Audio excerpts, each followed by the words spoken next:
The chaos that vote and Trump caused last week alone was unlike anything I can recall.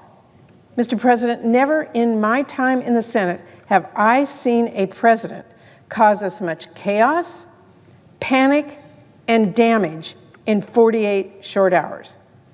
Chaos, panic, and damage which continues even now. President Trump inflicted serious harm when he implemented Vote's reckless vision to brazenly and illegally freeze federal grants across the government and across the country. My phone has been ringing off the hook because unlike billionaires like Trump and Musk, unlike hyper-partisans like Vote, the American people actually have a painfully clear sense of how this will hurt our communities. After all, they are the ones who would actually suffer the consequences of the reckless policy like this. And let's remember that Trump administration's first half-hearted attempt to clean up the massive mess they made with this new guidance essentially boiled down to, we'll let some funding go, but we're still going to hold up everything else. And while later they finally admitted they were disastrously wrong and revoked the entire guidance, they are now, still today, illegally holding up other funds, which I will say more about later. And the chaos alone they caused, with their cruelty and incompetence, is utterly unacceptable. The explanations the Trump administration offered throughout that saga last week, freezing seemingly trillions of dollars that families rely on, created no clarity or certainty for many panicked families and businesses and nonprofits and towns and states. And nothing they said changes the basic fact that Trump was and is still holding up funding that our communities need, funding that is the law. But let's talk about the effect. Let's talk about the chaos and alarm they caused, the damage done to communities and families that all of us represent, and the collision course we were on before Americans spoke out and forced Trump to retreat.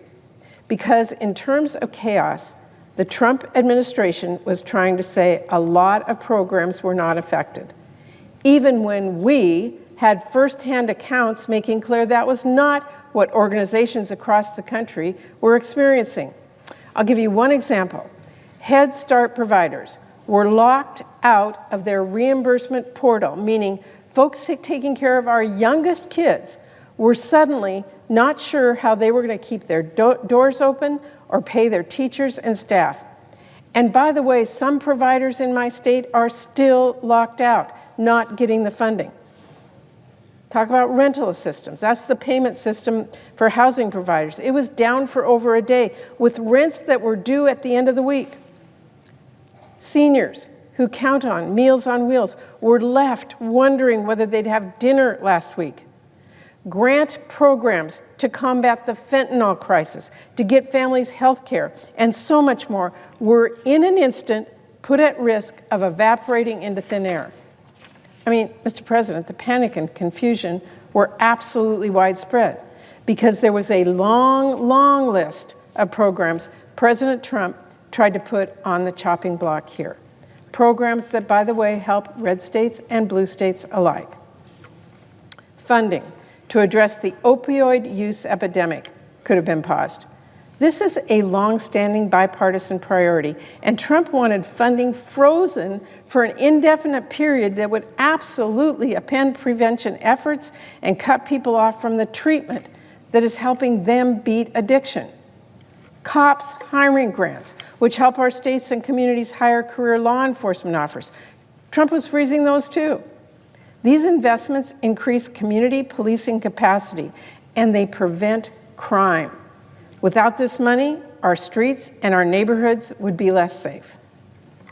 And let's not forget about other crucial DOJ grants, funding for the National Center for Missing and Exploited Children, for Amber Alerts, for safe havens that support victims of human trafficking.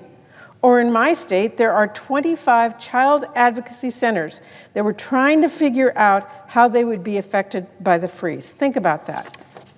Funding for firefighters. You know what doesn't stop when federal funding stops? Fires. And speaking of fires, Trump's move also threw funding for recovery and relief efforts into uncertainty. In Eastern Washington, my state, $44 million was announced weeks ago to help Spokane County rebuild from wildfires. We were left with big questions about the future of that badly needed funding last week. And while it was just 2 weeks ago that Trump visited communities in both North Carolina and California who are still reeling from disaster, the very next week, he sent them reeling himself, throwing funds they were counting on into limbo with his initial OMB guidance. Because for a while there, the system that all of our states use to get disaster relief funding was shut down. And let's not forget grants from the Violence Against Women's Act.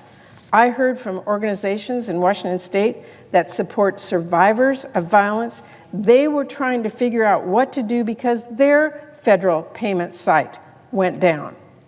Without that vital funding, survivors would be left with no way to access the legal aid and services they deserve. Like so many other organizations, they were ringing the alarm bells because they were not going to be able to pay their staff or pay their bills. This illegal freeze left domestic violence centers wondering how long they could keep their doors open and pay their staffs. And our tribes were thrown into chaos as well. The Puyallup tribe was told they couldn't move forward with a critical road project. And our tribes in general were all concerned that housing and healthcare and education and so much else was getting caught up in this funding freeze. One told me they were left trying to determine if they were going to have to lay off 400 people because of this. Causing layoffs with an illegal funding freeze would be a profound breach of the federal trust responsibility to our tribes. Here's another alarming one. One of Trump's executive orders was set to cut funding used to help detain nearly 10,000 ISIS militants in Syria, to detain them in Syria. That funding was about to be cut off altogether, potentially leading to prison guards leaving the job and risking ISIS militants getting out of jail until this administration was alerted to how reckless that would be, and they carved out that funding.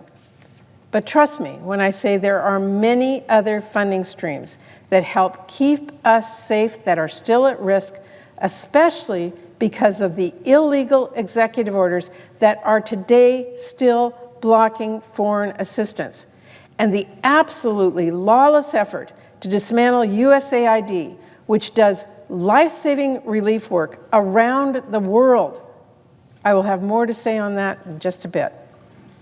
And by the way, how does undermining health, which will mean diseases run rampant, particularly at a time when bird flu is on the uptick and impacting many of our producers and workers and states, how does that make any sense?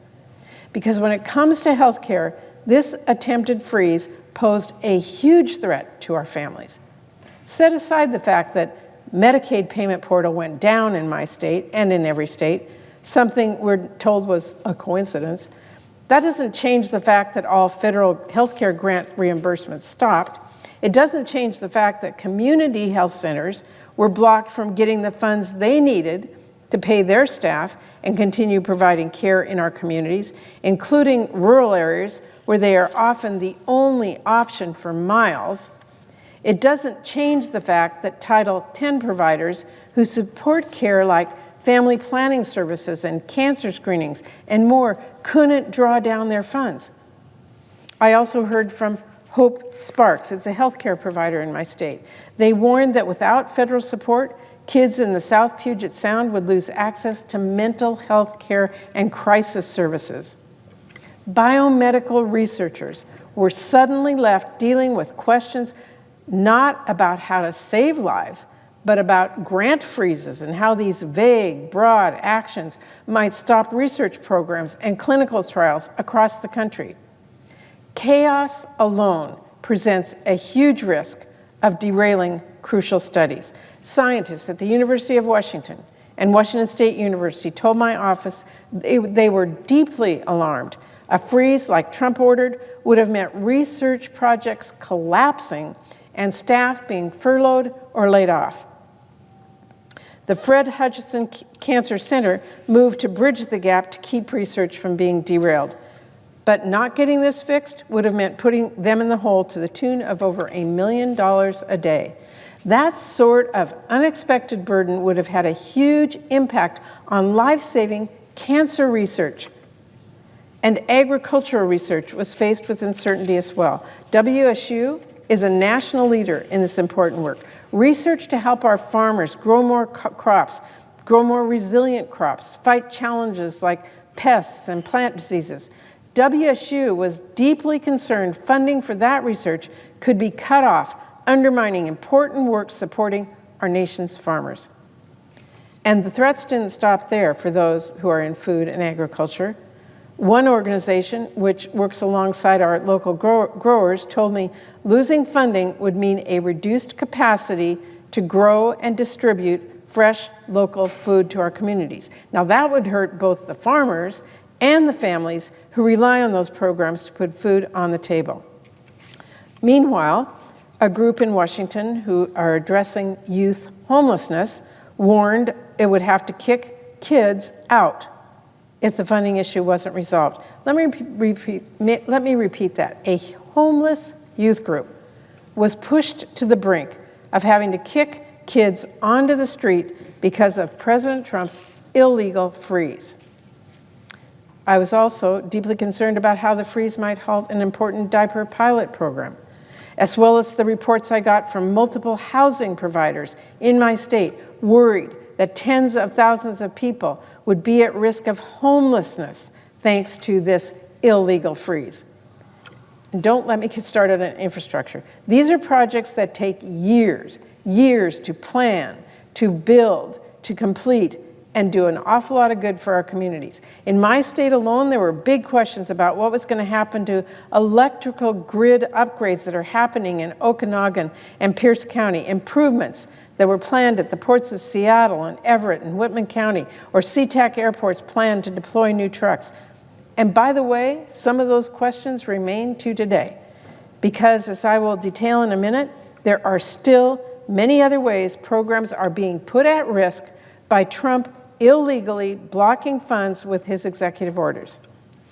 I will continue fighting for the federal funding Congress already provided to keep all of those projects on track. But that can only get us so far if President Trump illegally blocks it all, and our Republican colleagues could let that happen. The list goes on and on. The calls keep coming in, even now that OMB has reversed course. The chaos has not died down. The questions, the uncertainty, the fear from families and communities that Trump will pull the rug out from under them is still there. Because even though after the intense outcry from the American public, Trump has now admitted this was a colossal mistake because he rescinded the guidance, but the threat, the chaos, the panic cannot just be wiped away, especially while some funds are still today being blocked. No one feels any sense of calm after this. People aren't feeling lasting relief. They are wondering, how could something like that ever happen, and what in the world is going to happen next? The Trump administration, through a combination of sheer incompetence, cruel intentions, and a willful disregard of the law, caused and is still causing real harm and chaos for millions of people over the span of just a mere 48 hours. But we did learn something extremely important.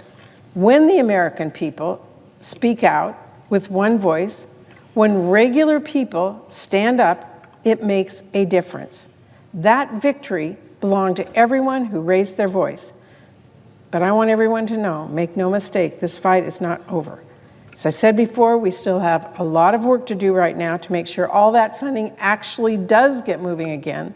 This is not like turning on a light switch.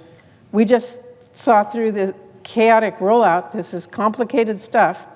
So I want you to know I will be watching closely to make sure funds get where they belong as soon as possible.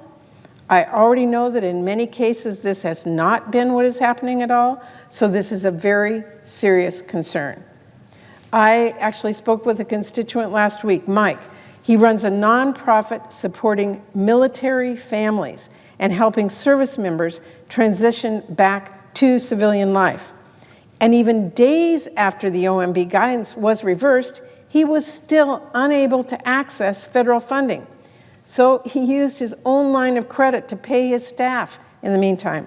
And if this didn't get fixed, his organization wouldn't have been able to help military families or pay its employees. The homeless shelter that I mentioned a few minutes ago, short $5.1 million. $5.1 million because of Trump. They still have their funds frozen. They're still looking at reducing beds and facing layoffs. And as I mentioned earlier, some Head Start programs are still not able to get their grant funding. So the chaos of this OMB saga is far, far from over.